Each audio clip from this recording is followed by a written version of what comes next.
Hello, everyone. Thank you for joining us. The Contento Now TV studio is honored to host a behind-the-scenes look at the processes of coming into the light. And with us here is a series of meetings, conversations, and very moving stories. The medium Samuel Zohar Yanai is here with us. Hello, Samuel. And now we are joined by a special guest. His name is Alon David Amar. Hello, Alon. Hello. You got in touch with Samuel, and your life has completely changed direction, like making a full 180-degree turn. Exactly like that. So soon we'll talk, go into detail, and learn. Who are the people who click, call, come, and reach out? Do you have to be at a 180-degree turn inside a tunnel and see the train coming at you? Is that the point? How do you know when it's time to come and help? When you see the enveloping darkness all around you. You see darkness. Then you can't see any light.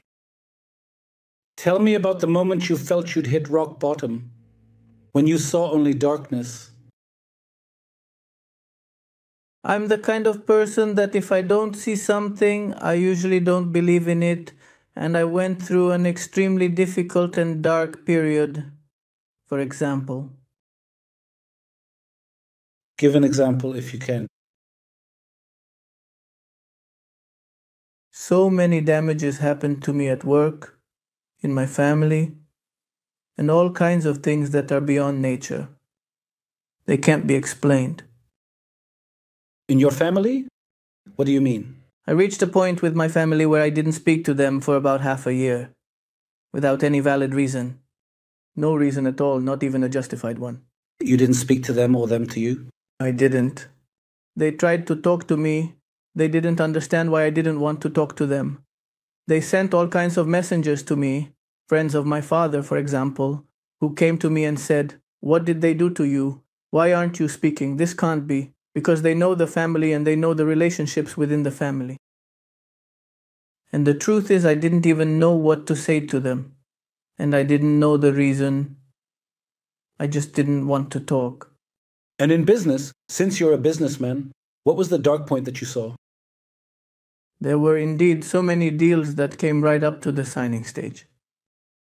And? The moment comes when you need to put your signature on the dotted line, and right at that crucial moment, something suddenly goes wrong, and the deal falls apart. And did you end up in debt? I even entered bankruptcy proceedings.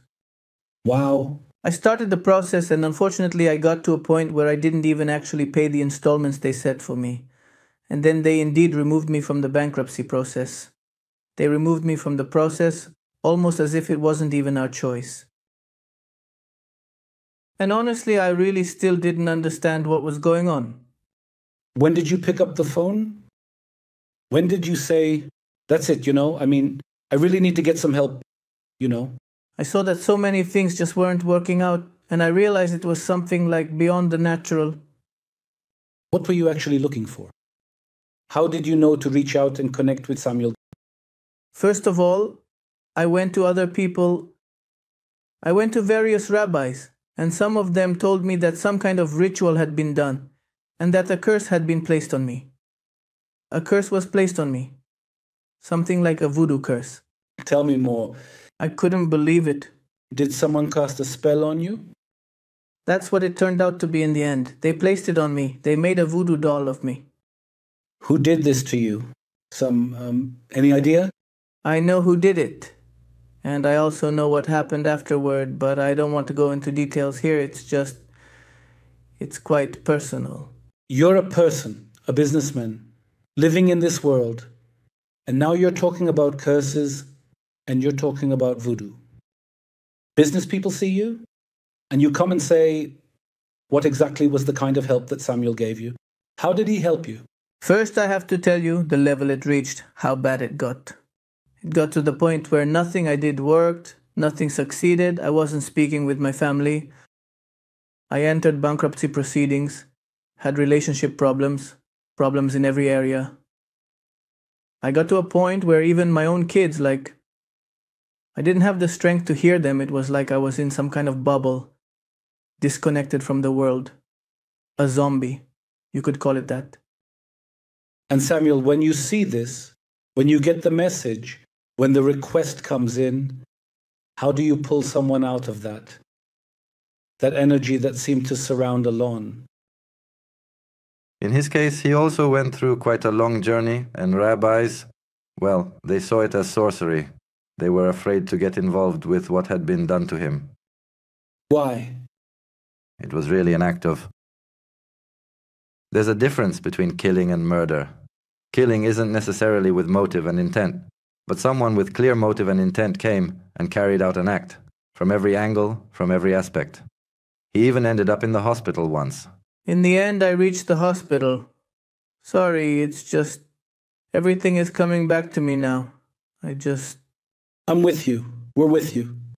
I got to a point where really, even if you told me I had something like a deal waiting for me tomorrow, I no longer believed it because I knew I'd show up and it would blow up. But still, I kept going and it just blew up in my face. And then I started to feel this really overwhelming and incredibly strong sense of distress that I went to the hospital. They ran every possible test and told me, "There's nothing wrong with you. Go home. You're discharged." Honestly, I was scared. Even after they discharged me, I was afraid to go home. I got home and started thinking, what do I do now? And then I found someone who deals with spells. Someone who deals with removing spells, who is considered one of the greatest. I didn't know what great meant or not, but he supposedly removes any curse. What happened?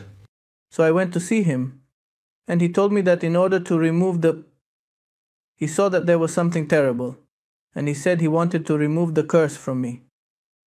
And then he asked for something like 30,000 shekels. He named an astronomical amount, and I was already in a situation. Gosh. I had declared bankruptcy. I didn't even have money to support myself. Now I have a question. When you went to Samuel Zohar-Yaneh, where did you feel the turning point in your life? Because today, are you still bankrupt? No. Are you in a relationship? Yes. Do you have a family? Yes. Do you talk to your kids? I'll tell you how it happened. Do you talk to your parents? Of course, everything's great with all. Everything's great. But I just want to share what the process was. Go ahead. I know that there isn't much time left, but I really have to say these important things. We went to this person who does therapy. He asked for an astronomical amount. Yes. And the person who took me to him said, "I'm willing to pay you. I'm willing to give you half the amount now. The moment he's clean, I'll pay you the remaining half."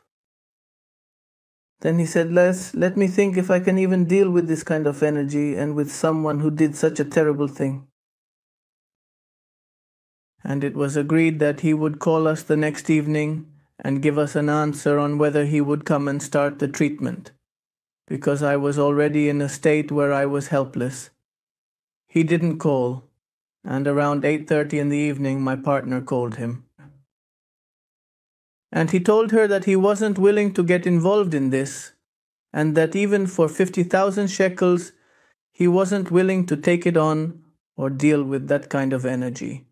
Samuel, what happened there, as much as you can? Someone who... Murder. The word was murder. No, the energy, the goal, the intention. Murder. Yes. On the opposite side, there must be someone with energy powers, not ordinary ones, to cast something like that. It has to be both.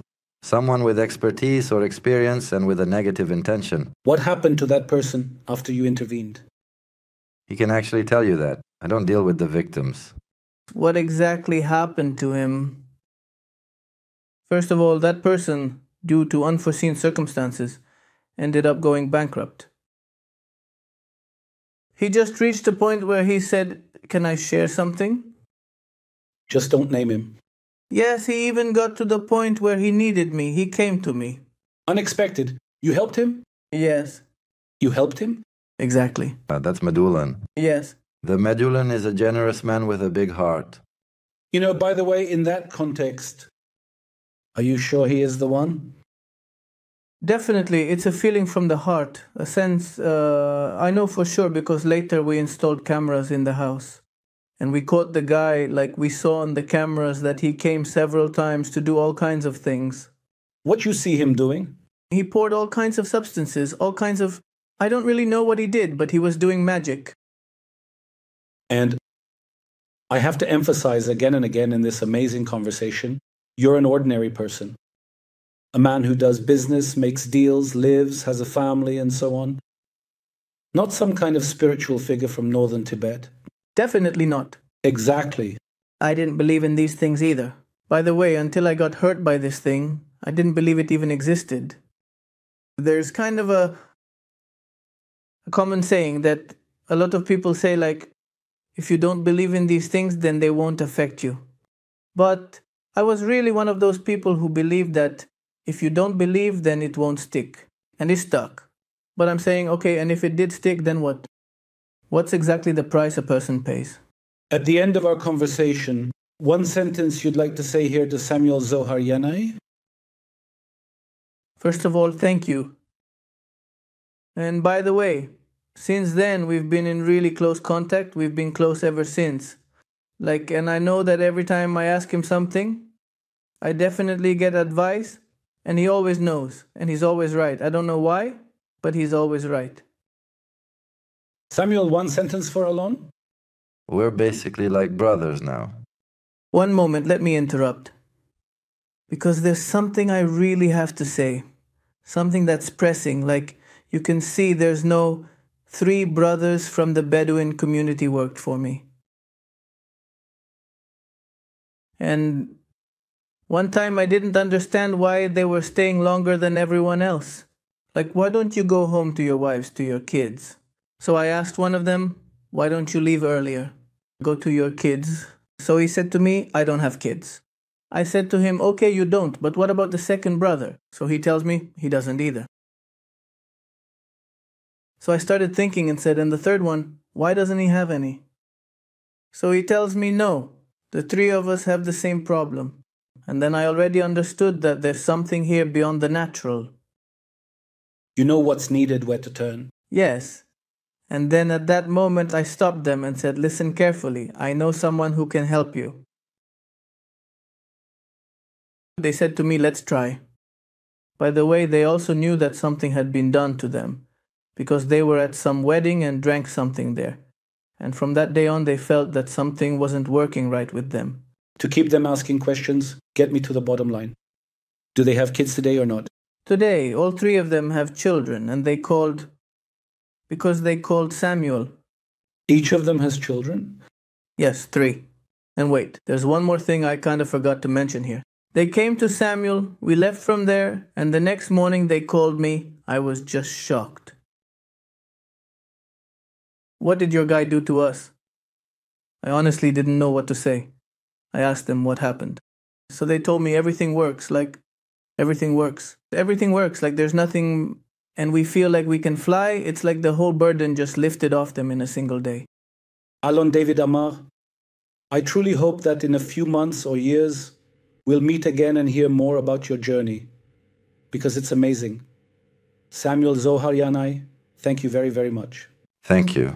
And if you too feel like there's something dark here, and you can't seem to see the points of light, pick up the phone. There's nothing like seeing with your own eyes. Meet him, listen, get help. Thank you for being here with us at the Contento Now TV studio.